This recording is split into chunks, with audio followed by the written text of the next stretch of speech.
നമ്മൾ പറയുന്നത് കേൾക്കാൻ തന്നെ ആളുകൾ ഉണ്ടാവുന്നത്. അത് തന്നെ എത്ര സന്തോഷ. സുലൈഖ ഒന്ന് ശ്വാസം എടുത്തുകൊണ്ട് അവരെ നോക്കി. അല്ല, നമുക്ക് സഹായത്തിനൊരു ചേച്ചിയെ കൂടി വെച്ചാലോ? പാത്രം കഴുകാനൊക്കെ. എന്നെ കഴുകാൻ ഇവർ രണ്ടുപേരും സമ്മതിക്കില്ല.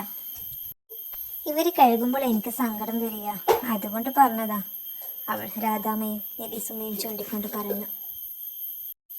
പിന്നെ നമുക്ക് കുറച്ച് പൈസ കൂടി നമ്മുടെ കയ്യിൽ കിട്ടിയില്ലേ, അതുകൊണ്ട് കുറച്ചുകൂടി ഹോട്ടലിലേക്ക് കുറച്ച് മേശയും കസേരയും മേടിച്ചിട്ടാലോ? ഇന്ന് തന്നെ കണ്ടില്ലേ ആളുകളെല്ലാം കാത്തു നിൽക്കുന്നത്, മറ്റുള്ളവർ കഴിക്കുന്നത് കഴിയാൻ വേണ്ടി. ഞാൻ പറഞ്ഞതേ ഉള്ളൂ കേട്ടോ, നിങ്ങൾക്ക് എല്ലാവർക്കും സമ്മതമാണെങ്കിൽ നമുക്ക് അങ്ങനെ ചെയ്യാം. മോൾ പറഞ്ഞത് വളരെ ശരിയാ, എൻ്റെ അഭിപ്രായം ഇത് തന്നെ. നമുക്ക് നമ്മുടെ ജാനുവിനോടൊന്ന് വരാൻ പറയാം. മാത്രമല്ല വേണമെങ്കിൽ നമ്മുടെ അബ്ദുവിനൊരു സെക്കൻഡ് ബൈക്ക് കൂടി എടുത്തു കൊടുക്കാം. ഒരു ഹോം ഡെലിവറി ആവുമല്ലോ. ഇന്ന് തന്നെ എത്ര പാഴ്സലാ ഓട്ടോയിൽ കൊണ്ടുപോയത്, അഹമ്മദിക്കയും പറഞ്ഞു. മോനെ, ഞാനും അഹമ്മദിക്കയും നടന്നു വന്നോളാം, നീ ഇവരെ കൊണ്ട് പോയിക്കോ, ഇരുട്ടായില്ലേ, നീ പോയിക്കോ. ആ, സുലൈഖ നല്ലൊരു കുട്ടിയല്ലേ അഹമ്മദ്, ഇന്നത്തെ കാലത്ത് ഇങ്ങനത്തെ കുട്ടികളൊന്നും കണ്ടിട്ടില്ല. കടയുടെ ഷട്ടർ താഴ്ത്തുന്ന അഹമ്മദിക്കയോട് കൃഷ്ണേട്ടൻ പറഞ്ഞു. അവരുടെ സംസാരം കേട്ട് അബ്ദു ഒന്ന് തിരിഞ്ഞു നോക്കി. എന്നിട്ട് അവൻ പുഞ്ചിരിച്ചുകൊണ്ട് ഓട്ടോയുടെ അടുത്തേക്ക് നടന്നു. അതെ, നല്ല കുട്ടി, നല്ല സുന്ദരിയായ മഞ്ചത്തി കുട്ടി, അവൻ മനസ്സിൽ പറഞ്ഞു. ബാങ്ക് കേട്ട് ആമിനുമ്മ ഒന്ന് എണീക്കാൻ നോക്കി. പക്ഷേ കഴിയുന്നുണ്ടായിരുന്നില്ല. ഇന്നലത്തെ പണികളെല്ലാം അവരെ തളർത്തിയിരുന്നു. അവർക്ക് ശക്തമായ മേലും കൈയും വേദനയും തോന്നി. സുലൈഖ വന്ന കാലം മുതൽ അടുക്കളയോട് മഹസ്സലാം പറഞ്ഞു പോകുന്ന ആളാ. പിന്നെ കൽപ്പിക്കലല്ലായിരുന്നോ, വിശന്നാൽ മേശയുടെ അടുത്ത് വന്നിരുന്നാൽ മതി, സുലൈഖ എല്ലാം റെഡിയാക്കി വെച്ചിട്ടുണ്ടാവും. ചെയ്ത് ശീലമില്ലാത്ത പണിയെല്ലാം ചെയ്ത് ആമിനുമ്മ അവശ നിലയിലെത്തിയിരുന്നു. മോനെ ഫൈസി, ഒന്ന് വായോ, ഉമ്മാക്ക് തീരെ വയ്യ, കുറച്ച് വെള്ളം എടുത്താട്ടെ ഫൈസി. അവർക്ക് കഴിയുന്നത് പോലെ അവനെ വിളിച്ചു. ഷാഹിനാനെ വിളിച്ചിട്ട് കാര്യമില്ല, അവൾ വിളി കേൾക്കുകയില്ല, അവർക്ക് നന്നായിട്ട് അറിയാം. എവിടെ ഫൈസി, ബോധം കെട്ട് കിടന്നുറങ്ങുന്ന ഫൈസിയെ വിളിച്ചിട്ട് വല്ല കാര്യമുണ്ടോ? അവൻ തലങ്ങും വിലങ്ങും ആലോചിച്ചു. നേരം വിളക്കാൻ നേരത്താ ഒന്ന് ഉറങ്ങിയത്. ഷാഹിനേക്കാണെങ്കിൽ നേരം വിളക്കൽ 10 മണിക്കാ. എവിടേക്കെങ്കിലും പോവാനുണ്ടെങ്കിൽ മാത്രമേ അവൾ നേരത്തെ എണീക്കുള്ളൂ. ആമിനുമ്മക്ക് മനസ്സിലായി, മോനെ വിളിച്ചിട്ട് കാര്യമില്ല. അവർ തന്നെ മെല്ലെ എഴുന്നേറ്റു. അവരുടെ ചുണ്ടെല്ലാം വരണ്ടുണങ്ങിയിരുന്നു. കുറച്ച് വെള്ളം കിട്ടിയിരുന്നെങ്കിൽ അവരൊന്ന് ആശിച്ചുപോയി. സജിനയെയും ആരിഫയെയും ഇങ്ങോട്ട് വിരുന്ന് വിളിച്ചതിന് ശേഷം സുബഹയ്ക്ക് മുമ്പേ നീക്കാനായിട്ട് ഞാൻ സുലൈഖയെ എന്തെല്ലാം പറഞ്ഞു. ആമിനുമ്മ അത് ഓർത്തു.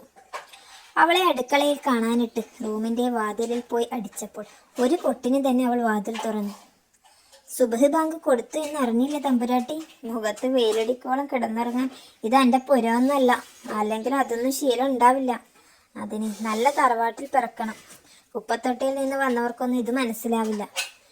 ഇന്നലെ നേരം വൈകിയത് കിടന്നത് കൊണ്ട് വയ്യാനിട്ടമ്മ, എനിക്കാകെ മേലും കൈയും വേദന തോന്നിയിരുന്നു, അതുകൊണ്ടാ കുറച്ചു നേരം കൂടി കിടന്നത്.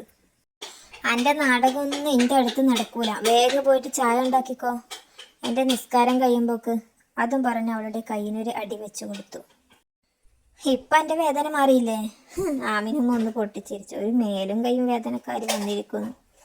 എന്നാണ് എനിക്ക് വേദന ഇല്ലാത്തത്? എന്നും എനിക്ക് സോക്കേടല്ലേ? കെട്ടിക്കൊടുന്ന അന്ന് മുതൽ കേൾക്കുന്നതാ. എന്നാ നിനക്ക് അസുഖം ഇല്ലാത്ത ദിവസം എന്നും പറയും, ആടെ വേദന ഇവിടെ വേദന. എൻ്റെ അടവൊന്നും എൻ്റെ അടുത്ത് നടക്കൂല. ഇതാളാമിനാ, എൻ്റെ പരിപ്പം നീക്കലത്തിൽ വേവില്ല മോളെ. ശരിക്കും ഉമ്മ, എനിക്ക് വേദനയുണ്ട്, എനിക്ക് വേദനയ്ക്ക് തേക്കുന്ന മൂവൊന്ന് തരുമോ? അവൾ ആമിനുമ്മ അടിച്ച കയ്യിലൊന്ന് ഒഴിഞ്ഞുകൊണ്ട് പറഞ്ഞു. അതെൻ്റെ തറവാട്ടിൽ നിന്ന് കൊണ്ടുവന്നല്ല, എൻ്റെ മകൻ ദുബായിൽ നിന്ന് എനിക്ക് കാലുവേദനയ്ക്ക് തേക്കാൻ കൊടുത്തയച്ചതാ. അതും പറഞ്ഞവർ റൂമിൽ കയറിക്കൊണ്ട് മൂവെടുത്ത് അവൾക്ക് കുറച്ച് കൊടുത്തു. അല്ലെങ്കിൽ ഈ പേരും പറഞ്ഞ് ഇന്ന് ചായയും കടിയും നേരം വൈകും, അവർ അതും മനസ്സിൽ കരുതി. ആ, കുറച്ചെടുത്താൽ മതി, അതൊക്കെ എല്ലായിടത്തും കൂടി പരട്ടിക്കോ. അവർ മൂവ് റൂമിലെ കബോർഡിൽ തന്നെ വീണ്ടും കൊണ്ടുവച്ചു. അവൾ അത് എടുത്ത് കയ്യിലെല്ലാം പുരട്ടിക്കൊണ്ട് കണ്ണുനീർ ഒന്ന് ഷാളിൽ തുടച്ചു. അടുക്കളയിലേക്ക് നടന്നു പോകുന്നത് ആമിനാത്തയുടെ മനസ്സിലേക്ക് തികട്ടി വന്നു. ഉമ്മ ഉമ്മ, ഫൈസി ആമിനുമ്മയുടെ വാതിലിൽ തട്ടി വിളിച്ചു. എന്ന് ആമിനുമ്മ വാതിൽ കുറ്റിയിട്ടിട്ടാണ് കിടക്കാറുള്ളത്. സുലൈഖ വന്നത് മുതൽ അവൾ തൻ്റെ റൂമിൽ കയറി എന്തെങ്കിലും എടുക്കുമെന്ന് വിചാരിച്ച് എന്നും വാതിൽ കുറ്റിയിടാറുണ്ടായിരുന്നു. അവർ കാണാതെ ഫൈസിക്ക് ഫോൺ വിളിക്കുമെന്ന് കരുതിയിട്ട് അവർ പുറത്തേക്ക് പോകുമ്പോൾ റൂം പൂട്ടിയിടുകയും ചെയ്യും. നിങ്ങൾ ഇമ്മ കുമ്മ എന്ന് വിളിച്ച് അവിടെ നിന്നു. വരുന്നുണ്ടെങ്കിൽ വരൂ. ഒരു ഹണിമൂൺ പോവാൻ നിന്നത് അപ്പോഴത്തെ തടുത്തു. ഉമ്മ ഉമ്മ എന്ന് ഷാഹിന ദേഷ്യം കൊണ്ട് വിറച്ചു. നിങ്ങളുടെ ഉമ്മാക്ക് എണീക്കാൻ സമയം ആയിട്ടുണ്ടാവില്ല. അതവിടെ കിടന്നോട്ടെ. നിങ്ങൾക്ക് ഫോൺ വിളിച്ച് പറഞ്ഞാൽ പോരെ. കുറച്ച് ദിവസത്തെ നമ്മ ഇങ്ങോട്ട് വരില്ല എന്ന്. ഇത്താത്തമാരുടെ വീട്ടിൽ എവിടെയെങ്കിലും പോയി നിന്നോട്ടെ കുറച്ച് ദിവസം. നമ്മൾ ഒറ്റക്ക് നോക്കണം എന്നൊന്നുമില്ലല്ലോ. ഉമ്മാനെ എല്ലാവർക്കും നോക്കാൻ ഉത്തരവാദിത്തമുണ്ട്. ഇനി അവരുടെ അടുത്തൊക്കെ പോയി നിൽക്കട്ടെ. സമയം വൈകുന്നുണ്ട് കേട്ടോ, വേഗം വാ. അവൾ അതും പറഞ്ഞ് കാറിൽ കയറിയിരുന്നു. പിന്നെ ആ ലഗേജൊക്കെ എടുത്ത് ഡിക്കിയിലേക്ക് എടുത്ത് വെക്കൂട്ടോ. അവൾ ഗ്ലാസ് ഒന്ന് താഴ്ത്തിക്കൊണ്ട് അവനോട് കൽപ്പിക്കുന്നത് പോലെ പറഞ്ഞു. അവൾ പറഞ്ഞത് ഒരു കണക്കിന് ശരിയാ. സുബ്ഹ് നിസ്കരിച്ച് കിടന്നതാവും. ഉമ്മാക്ക് അതാണല്ലോ ശീലം.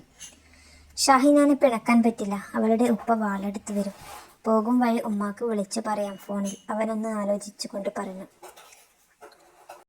ഉമ്മ കുറച്ച് ദിവസം സജിനയുടെ വീട്ടിൽ പോയി നിൽക്കട്ടെ. അവൻ അതും വിചാരിച്ച് ലഗേജെല്ലാം എടുത്ത് ഡിക്കിയിലേക്ക് എടുത്തു വെച്ചു. ഈ സമയം ആമിനുമ്മ ഒന്ന് സംസാരിക്കാൻ പോലും കഴിയാതെ പനിച്ച് വിറച്ച് കിടക്കുകയായിരുന്നു, ഒരിറ്റ് വെള്ളത്തിനായി കാത്തു നിന്നുകൊണ്ട്. മോനെ ഫൈസി, അവർക്ക് കഴിയുന്നത് പോലെ വിളിച്ചു. പക്ഷെ ആ വിളി ഒന്നും ഫൈസിയുടെ കാതിലെത്തിയില്ല. അവൻ ഷാഹിനയുമായി കാറെടുത്തുകൊണ്ട് മുന്നോട്ട് കുതിച്ചു.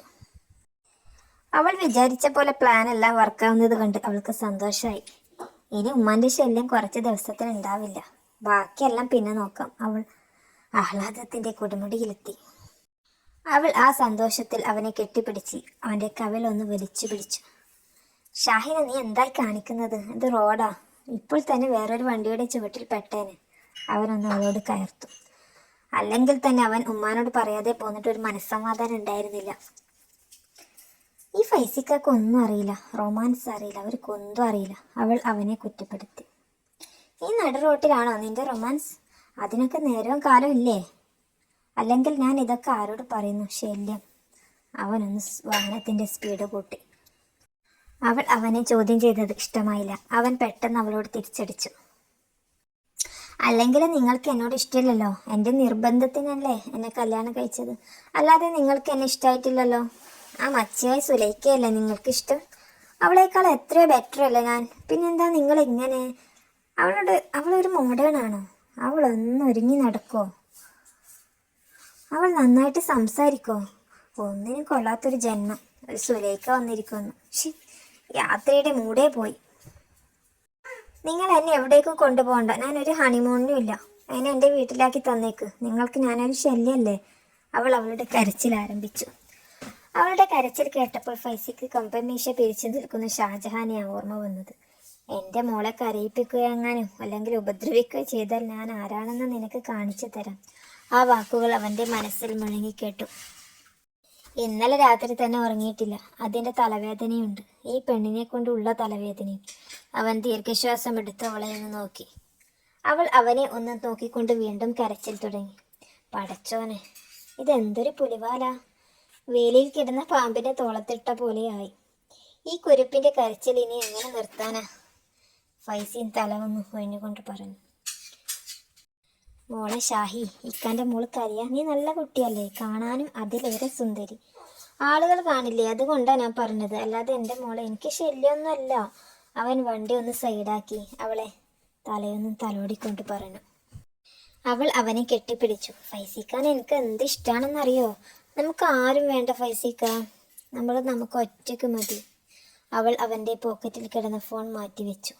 ഇനി ഇത് മടക്കത്തിൽ മാത്രമേ തൊടാൻ പാടുള്ളൂ കേട്ടോ. ഇനി കുറച്ച് ദിവസം എനിക്കായി മാത്രം. നമുക്ക് അടിച്ച് പൊളിക്കാം. വാ പോവാ, സമയം പോകുന്നു. അവൾ പെട്ടെന്ന് ഓക്കെയായി. പിന്നെ അവളുടെ ഫോൺ എടുത്ത് സെൽഫികൾ വാരിക്കൂട്ടാൻ തുടങ്ങി. ഈ ഫോട്ടോയ്ക്ക് എൻ്റെ ഉപ്പാക്ക് അയച്ചു കൊടുക്കണം. ഞാൻ എന്തുണ്ടായാലും എൻ്റെ ഉപ്പാക്ക് അപ്പം വിളിച്ചു പറയും. എൻ്റെ ഉപ്പ പാവാ, എൻ്റെ എന്താഗ്രഹം നടത്തി. അതെ, പാവം പിടിച്ചൊരു ഉപ്പയും മോളും. എൻ്റെ ആരിഫിത്ത, എന്തിനാണ് ഈ ചതിയിൽ പെടുത്തി? ഇത്